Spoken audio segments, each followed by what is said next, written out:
唐三剑。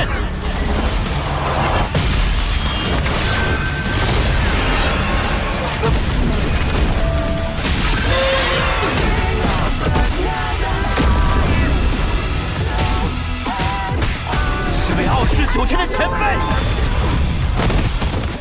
Alright guys, balik lagi sama Ketua Sekte. Gimana kabar kalian hari ini? Baik-baik aja ya kan?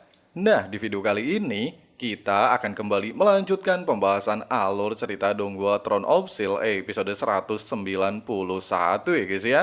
Buat teman-teman yang baru gabung, Mimin saranin nonton dulu pembahasan episode sebelumnya supaya kalian enggak gagal paham ngikutin kelanjutan alur ceritanya. Untuk linknya udah ada di kolom deskripsi ya guys ya.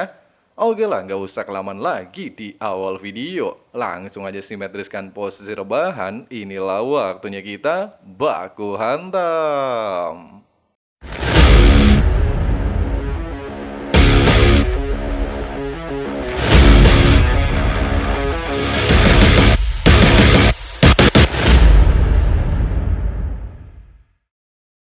Setelah Long Hao Chen menyelamatkan sang kakek serta mengambil alih pertarungan tersebut, Han Qian lantas menjelaskan, Ketua Aliansi Long Tianyin telah menguasai tahta segel ilahi selama 60 tahun dan merupakan seorang kesatria paling tua setelah tetua Yang Hao Han. Meski selama bertahun-tahun, Long Tianyin menjaga perbatasan wilayah iblis tidak pernah terkalahkan, tapi Ah Bao mampu menyelakai Long Tianyin. Sehingga para tetua sangat mencemaskan Hao Chen. Apakah dia bisa menandingi kekuatan putra Kaisar Iblis? Di atas arena duel kematian, Ah Bao dan Long Hao Chen terlihat menggunakan teknik andalan masing-masing, bahkan tanpa ragu melakukan pertarungan jarak dekat. Meski Hao Chen menegaskan bahwa dia akan membalaskan kematian seluruh umat manusia, namun Ah Bao tidaklah gentar sedikit pun, di mana Long Hao Chen pernah menghancurkan 2 pilar Dewa Iblis, bahkan membunuh 11 Dewa Iblis, sehingga hal ini menjadi pukulan telak pertama kalinya dalam sejarah 6000 tahun klan Iblis. Oleh sebab itu, Ah Bao segera melepaskan domain neraka darah pembakar langit. Selain tempat ini akan menjadi kuburan untuk Long Hao Chen, Ah Bao juga berambisi untuk membalaskan penghinaan sebelumnya.龙浩神，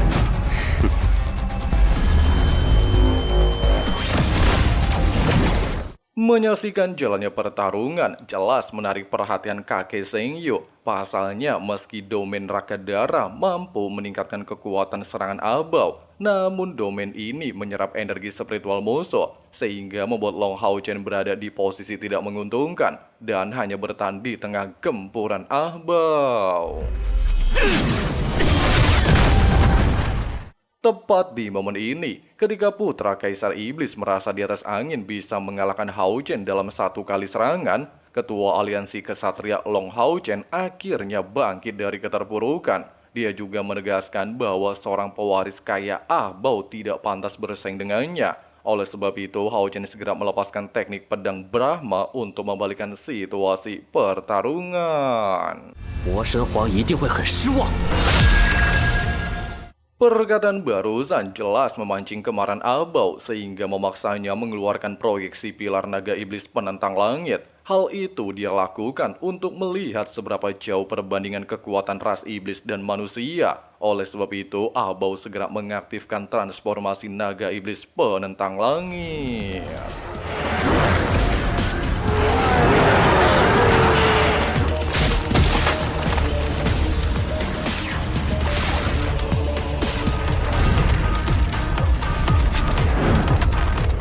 Di saat para tetua kuil aliansi merasa panik melihat kemunculan pilar naga iblis, Han Qian lantas mengatakan, berdasarkan rumor yang pernah dia terima, proyeksi pilar ini mengandung teknik terlarang, disebut transformasi naga iblis penentang langit. Selama orang tersebut berani mengorbankan diri, maka dia memiliki kekuatan pilar dewa iblis. Meski memperoleh banyak kekuatan, tapi konsekuensinya bisa membuat orang tersebut hilang kesadaran. Itulah yang menjadi alasan kenapa selama 6000 tahun ras iblis tidak berani menggunakan pilar naga iblis penentang langit. Sementara itu, duel sengit antara Long Hao Chen dengan Ah Bao masih berjalan seimbang. Bahkan di sini Ah Bao semakin muak ngelihat muka Hao Chen. Pasalnya dia selalu saja pasang wajah kalem penuh cahaya bisa mengalahkannya dengan mudah dan merebut kemenangan darinya. Bahkan semua manusia bersorak gembira di atas penderitaannya. Merasa bosan terus ditekan, Long Hao Chen telah melepaskan teknik pedang Brahma. Dia juga menegaskan bahwa kemenangan yang dimaksud Ah Bao adalah merenggut nyawa ribuan manusia yang tidak berdosa. Oleh sebab itu, Hao Chen berambisi membunuh putra Kaisar Iblis.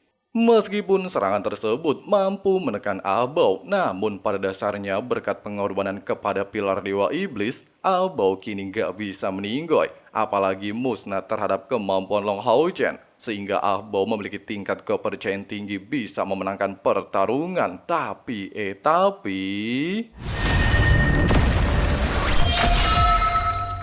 sayangnya, dengan perbandingan kekuatan antara manusia dan ras iblis, kemampuan Hao Chen jelas tidak berdampak apapun terhadap tubuh putra Kaisar Iblis. Dia bahkan terus melakukan serangan jarak dekat, sehingga memaksa Long Hao Chen melepaskan tebasan cahaya pedang. Di saat kakek Seng Yu merasa terkejut menyaksikan hal tersebut, Ah Bao kembali menggunakan teknik pengorbanan memanggil naga iblis. Dia sendiri tidaklah memperdulikan seberapa kuat kemampuan Hao Chen. Di pikiran Ah Bao hanya ingin membunuh Long Hao Chen, sehingga membuat ketua aliansi kesatria berjibaku menghadapi naga iblis.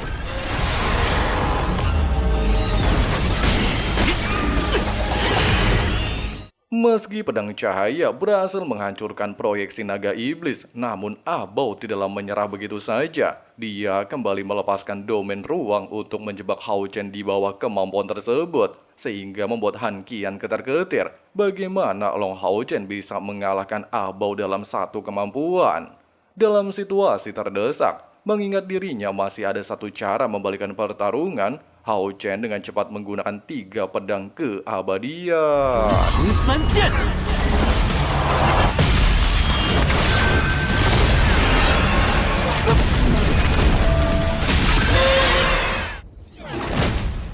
Pasca serangan tersebut dan berkat adanya pengorbanan pilar Dewa Iblis, Ah Bao terbangkit kembali. Dia juga menyadari bahwa kemampuan barusan adalah serangan terkuat Hao Chen, bahkan tetap saja tidak bisa membunuhnya. Ah Bao dengan penuh ambisi berniat untuk mengakhiri pertarungan, sehingga dia tanpa basa-basi mengeluarkan pilar Dewa Iblis pertama naga iblis pemusnah dunia.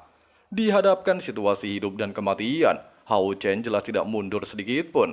Dia lantas memanggil Hao Yu untuk memblokir pilar Dewa Iblis pertama. Bahkan aura yang dilepaskan mampu menekan tubuh putra Kaisar Iblis.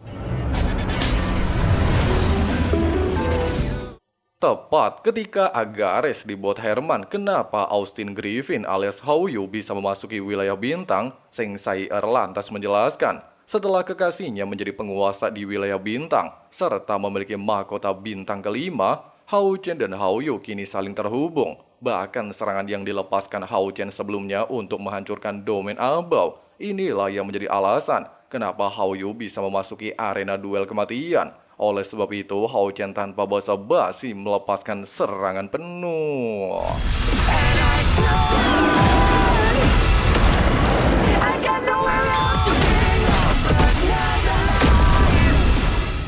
Serangan barusan jelas menjadi pukulan telak bagi putra Kaisar Iblis. Dia sendiri merasa bingung kenapa proyeksi pilar naga iblis penentang langit bisa hancur dalam satu kali serangan.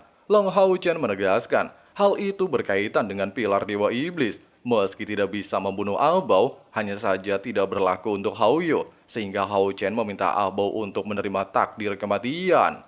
Bukannya menerima fakta, Ah Bao justru semakin murka. Dia juga masihlah tidak terima jika harus tersingkir sebagai jenius berbakat, sehingga membuat emosinya hilang kendali, bahkan kembali melepaskan serangan.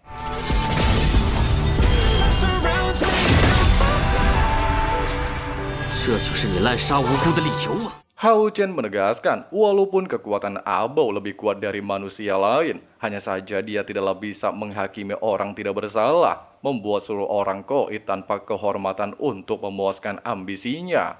Setiap orang memiliki orang tua, anak, keluarga, tapi mereka terjerumus ke dalam arena kematian. Sehingga Long Hao Chen mengatakan bahwa pukulan ini dia persembahkan untuk pahlawan keabadian dan juga semua orang yang mati dalam permainan terkutuk Ahbao.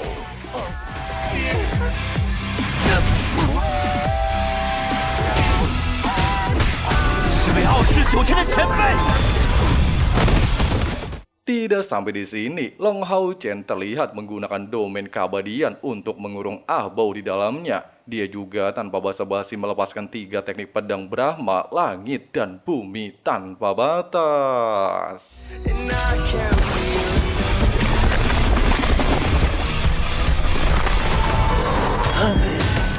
Meskipun Ahbao masih nggak terima pengorbanannya berakhir sia-sia dan masih bisa membalikan pertarungan, tapi Hao Chen menegaskan bahwa putra Kaisar Iblis tidak akan pernah mengerti kekuatan sejati. Dia juga haruslah membayar hutang nyawa. Hal ini merupakan sebuah jawaban untuk seluruh umat manusia jika ras iblis akan musnah dari benua Shengmo.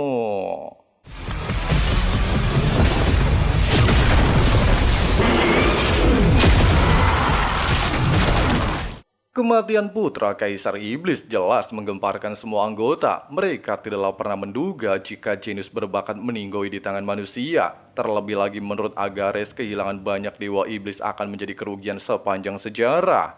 Singkat cerita, setelah para umat manusia kembali diteleportasi ke kota suci, mereka lantas bersorak gembira atas kemenangan Long Hao Chen, sehingga menandakan jika duel kematian telah berakhir. Mereka juga berharap ketua aliansi kesatria bisa menghancurkan seluruh pilar dewa iblis.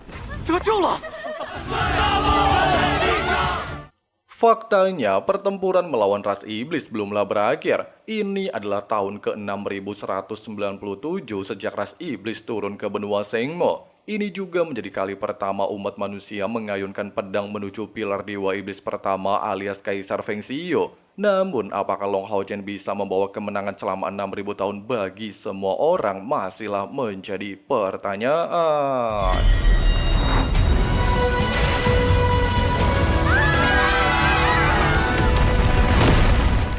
Nah guys, sebetulnya pembahasan alur cerita perjalanan kesatria tampan di episode 191-nya. Setelah penantian yang cukup panjang serta mengharuskan Long Hao Chen melewati ujian di wilayah bintang, duel rival abadi melawan putra Kaisar Iblis kini berhasil dimenangkan Hao Chen dan menjadi cahaya baru untuk seluruh umat manusia. Tapi bagaimana Hao Chen bisa mengalahkan pilar dewa iblis pertama? Kita tunggu aja ya guys ya. Oke lah guys, mungkin segitu dulu untuk pembahasan kali ini. Terima kasih banyak banget buat kalian yang udah nonton videonya sampai habis. Jangan lupa dipencet tombol subscribe-nya dan nyalain juga notifikasinya supaya sahabat santuy enggak ketinggalan video menarik lainnya. Di sini Abang Frank si baik hati dan rajin menabung, mau lanjut ngopi santuy dulu. See you next time guys. Let's go. I'm just telling you to fight for your dreams, but it's not what it seems. Man, it's hard to be seen when everybody wants to be king. Yeah, they all wanna ring. Yeah, we all wanna be free. So show me what you got, what you bring. How you fight in the ring, how you take a fucking swing. Do you got heart? Are you mean? Got some scars, got some needs. Are you willing to go bleed? I swear to God they all let me down. I always fought just to wear the crown. I'm off at these fucking clowns who were all taught they deserve an ounce. It's only worth it if you work for it. It's only worth it if you work for it. I won't stop till they hear me now. I won't stop till I wear the crown.